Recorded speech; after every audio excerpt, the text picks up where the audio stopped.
Υποχωρητικότητα. Τέλος. Θα δεις αυτό το βίντεο και θα τα αφήσεις πίσω. Τουλάχιστον έτσι πιστεύω. Έτσι θα ήθελα. Έτσι θα προσπαθήσουμε.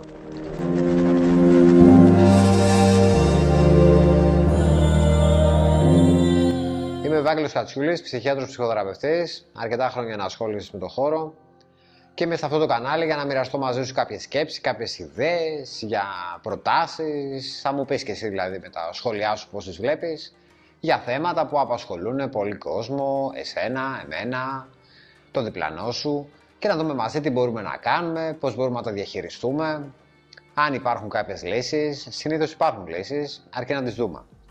Πάμε λίγο στην υποχωρητικότητα. Τι είναι αυτή η υποχωρητικότητα? Θα έλεγε κάποιος έτσι με μια διάθεση πιο καλλιτεχνική, λίγο ελεύθερη, ότι είναι αυτή η ανθρώπινη στάση πίσω από το σκύψιμο του κεφαλιού. Τι θέλει να πει αυτό? Σκύβουμε το κεφάλι ενώπιον ανθρώπων, ενώπιον συνθηκών, καταστάσεων, στα πλαίσια κάποιων ρόλων που έχουμε και εμφανιζόμαστε υποχωρητικοί. Δηλαδή, κάνουμε κάποια βήματα πίσω. Είμαστε λιγότερο διεκδικητικοί. Αν θες, είμαστε και λιγότερο παρόντες. Όταν έχουμε να κάνουμε με κάποιον άνθρωπο, όταν είμαστε σε κάποια ειδική συνθήκη, στο χώρο εργασίας, έξω στην κοινωνία, όταν βρισκόμαστε σε μια διάδραση, μια συζήτηση, μια διαπραγμάτευση με άλλους ανθρώπους, για οποιοδήποτε θέμα, μπορεί να κάνουμε κάποια βήματα πίσω. Δηλαδή εκεί πέρα να μην δίνουμε το λόγο στον εαυτό μας, να μην λέμε πώς το βλέπουμε, να μην δείχνουμε ποιοι είμαστε και να αφήνουμε τον άλλον άνθρωπο να τοποθετείται, να διεκδικεί, να αποφασίζει μερικές φορές. Τα πράγματα να πηγαίνουν ενδεχομένως λίγο περισσότερο προς τα εκεί που θέλει ο άλλος άνθρωπος ή και πάρα πολύ και απόλυτα εκεί που ο άλλος θέλει και όχι εκεί που εμείς το βλέπουμε. Ουσιαστικά χάνουμε το κομμάτι, αφήνουμε από μόνοι μας, είναι σαν να μην το εκμεταλλευόμαστε, τη δυνατότητα διαπραγμάτευσης που μπορεί να έχουμε με έναν άνθρωπο, ότι εμείς έχουμε μία θέση, έχουμε μία άποψη, είμαστε αυτοί που είμαστε, κάπως βλέπουμε τα πράγματα και ο άλλος άνθρωπος επίσης έχει το δικό του δικαίωμα να βλέπει τα πράγματα όπως αλλιώς θέλει. Οπότε είμαστε δύο διαφορετικοί κόσμοι σε κάποια διάδραση, όταν μιλάμε για δύο ανθρώπους δηλαδή, γιατί όταν μιλάμε για περισσότερους είμαστε πάρα πολύ μαζεμένοι διαφορετικοί κόσμοι και προσπαθούμε να κάνουμε μια διαπραγμάτευση, δηλαδή να τα βάλουμε κάτω, να δούμε τι πιστεύει ο καθένας, τι θέλει ο καθένας και τι μπορούμε να κάνουμε σαν ομάδα. Αυτό είναι που ούτως ή άλλως θέλουμε να συμβαίνει στις διαδράσεις των ανθρώπων. Ο καθένας μας να είναι παρόν. Και αν θέλεις, όλα ξεκινάνε από το πώς ο καθένας αναγνωρίζει στον εαυτό του το δικαίωμά του να είναι παρόν μες στη ζωή του.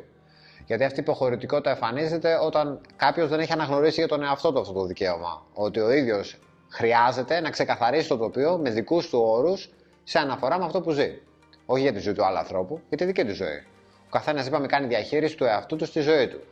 Ποιος θα μας κάνει τη χάρη να έρθει από τη δική μας πλευρά ή να βλέπει τα πράγματα από τη δική μας πλευρά? Ποιος θα είναι απαραίτητα τόσο ταιριαστός που αυτό που λέει, αυτό που θέλει, αυτό που ζητάει στη ζωή θα είναι ακριβώς αυτό που θέλω κι εγώ? Ούτως ώστε σε μια τέτοια συνθήκη δεν θα είχα και λόγο εγώ να κινητοποιηθώ, να ξεκαθαρίσω το τοπίο. Αν θες να κάνω το ανάποδο από αυτό που είναι υποχωρητικότητα, να σηκώσω το κεφάλι. Συμβαίνουν και αυτά, απλά είναι ίσως λίγο σπάνια ή μέχρι και πολύ σπάνια. Κάποιοι θα έλεγαν ότι είναι μέχρι και απίθανα να είναι τόσο ταιριαστό το περιβάλλον, τόσο ταιριαστοί άλλοι άνθρωποι που εμείς να μπορούμε και να λείπουμε, αλλά παρά τα αυτά να είμαστε ικανοποιημένοι.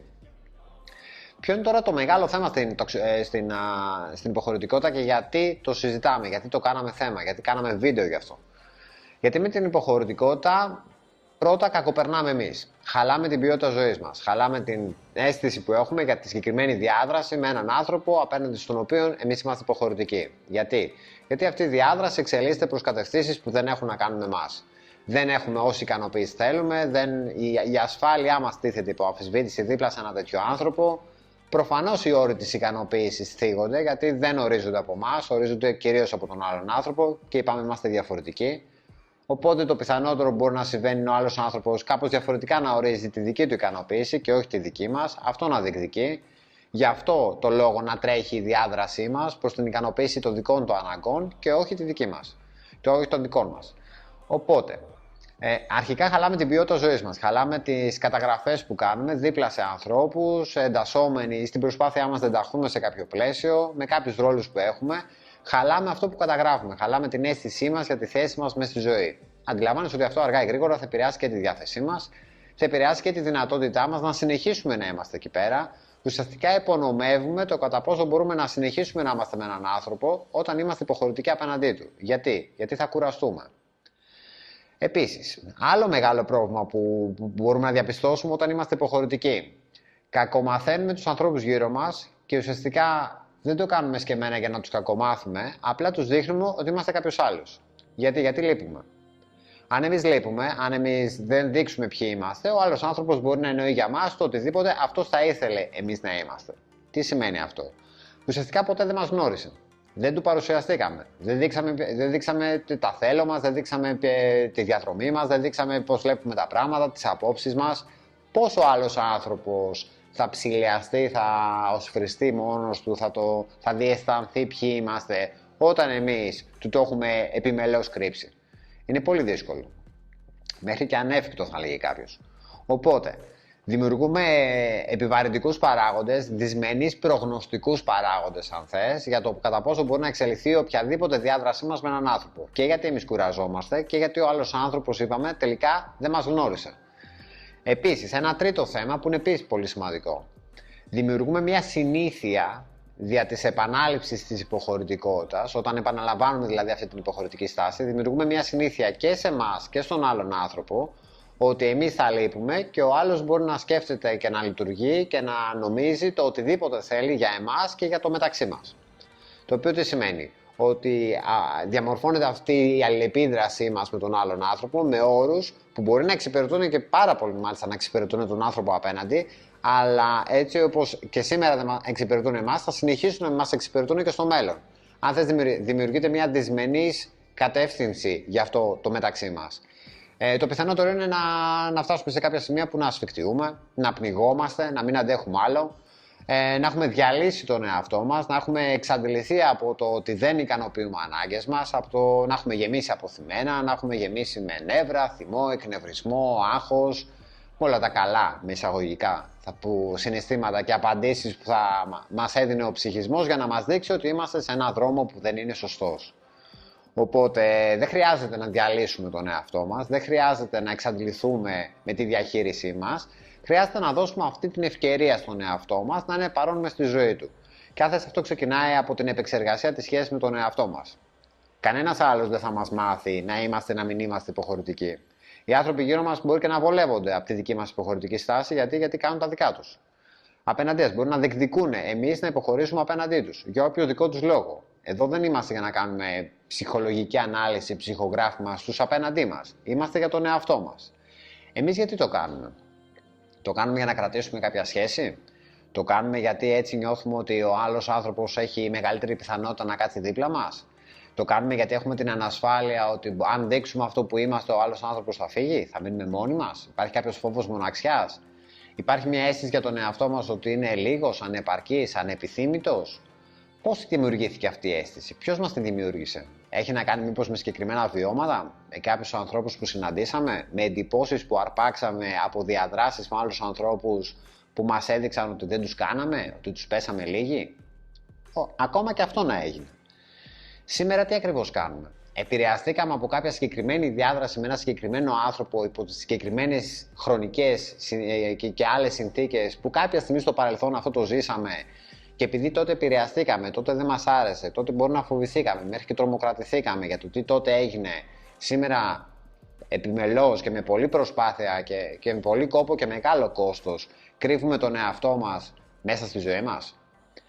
Έτσι θέλουμε να ζήσουμε? Αυτή είναι η ζωή που μας ταιριάζει? Αυτό είναι που ζητάει ο καθένας για τον εαυτό του? Αυτό θέλεις εσύ?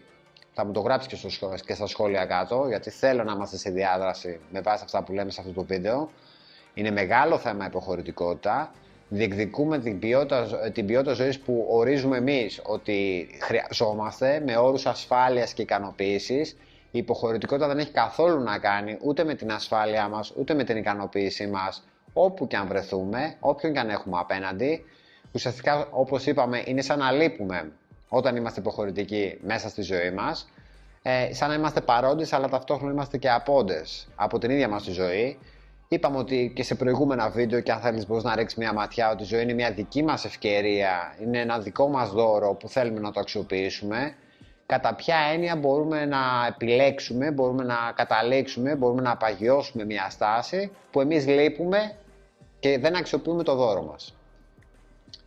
Όπως είπα, μπορείς να γράψεις τα σχόλιά σου από κάτω, μπορείς να τοποθετηθείς για το πώς βλέπεις εσύ από τη δική σου πλευρά την υποχωρητικότητα, δικά σου παραδείγματα, δικές σου στάσεις, δικές σου δράσεις και αντιδράσεις αναφορά με αυτή την έννοια.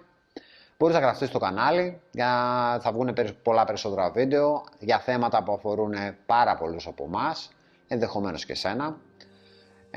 Θα μπορείς να μένεις ενημερωμένος για όποια καινούργια βίντεο ανακοινώνονται με αυτό το καμπανάκι ειδοποιήσεων, αν το επιλέξεις. Μπορείς να δείξεις πόσο πολύ σου άρεσε αυτό το βίντεο, πατώντας το κουμπί του like. Μπορείς να μοιραστείς αυτό το βίντεο με φίλους και γνωστούς και αγνώστους, δεν απαγορεύεται αυτό. Αν πιστεύεις ότι κάποιος από αυτούς μπορεί να το αξιοποιήσει, να πάρει κάτι χρήσιμο για τον ίδιο.